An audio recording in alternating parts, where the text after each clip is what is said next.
So before we begin the channel, let's have a brief time of bringing your energy in, deeply inside, and let the beautiful, ancient mysteries of this land surround you. Feel your resonance, your own heartbeat with the heartbeat of this land. And let it deepen that place inside of you that remembers.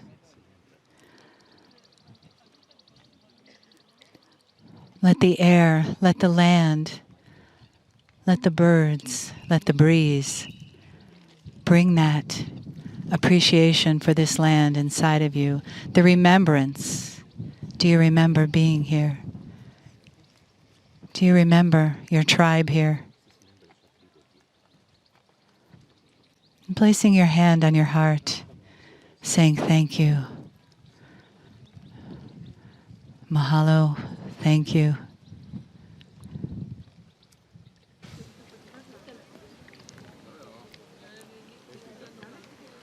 Greetings, dear ones. I'm Cryon of Magnetic Service. We are in Greece at Delphi, sometimes called Delphi. I have channeled at many sacred sites, many historical sites in many continents. They are there for you to hear. My apologies to the historians, to the guides, to those who are invested in the history of the places that I channel. For I tend to rewrite a bit of what has happened.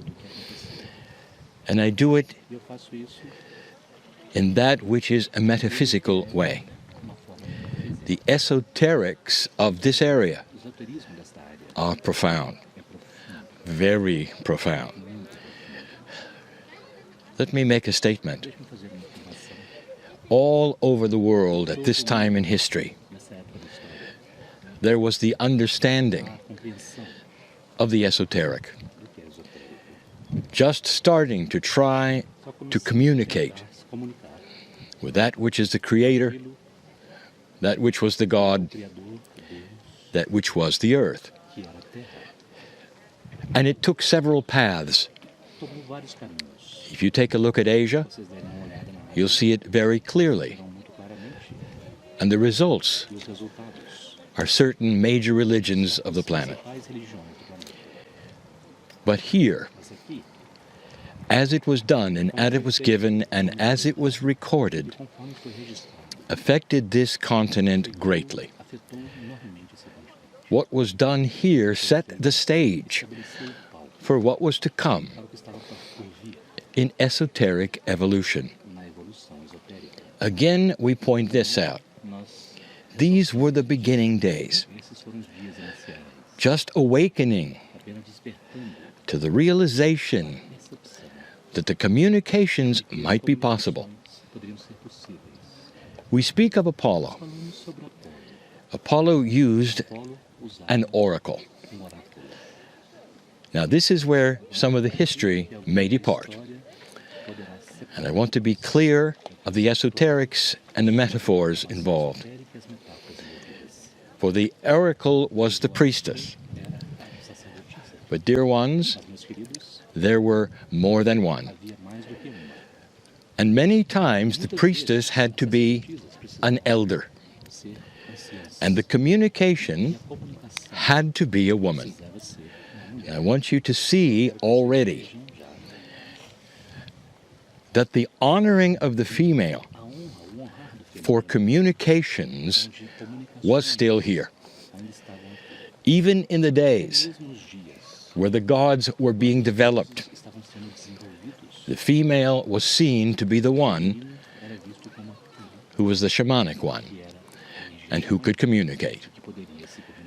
Now, the elder woman, used as the oracle to make the pronouncements, had to be pure. Now, don't misinterpret this, for this will then span some cultures and give you some understanding. It wasn't just that she had to wash in a certain spring. She had to be pure of consciousness. Now, listen to this. There was no mention of being a virgin. This was not of this culture. In fact, the family was important then as now. You recognized that the very gods were a family. And therefore, procreation was respected, honored, expected, and she would have many grandchildren. The idea of virginity being something that you had to have to be pure was completely and totally a man-made principle. Now, what I want to show you is this. The principle of all of this was to get messages. You might be interested in who the oracle originally might have been talking to. And that was something called Gaia. Now, it was not spelled as you spell it today. Go look for that. And so it was communication to the planet, to what you call the energy of creation, Gaia, today. Now, I want you to look again at what this represented. First of all, even Apollo had to use an intermediary, someone else, to talk to the creative source, to get messages in her own way.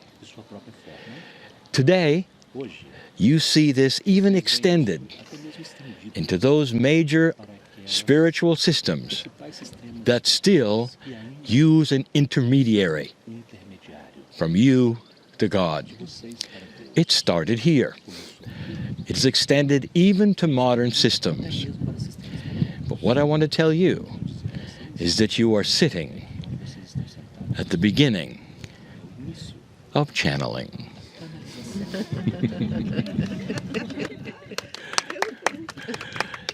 That is it. And so it is.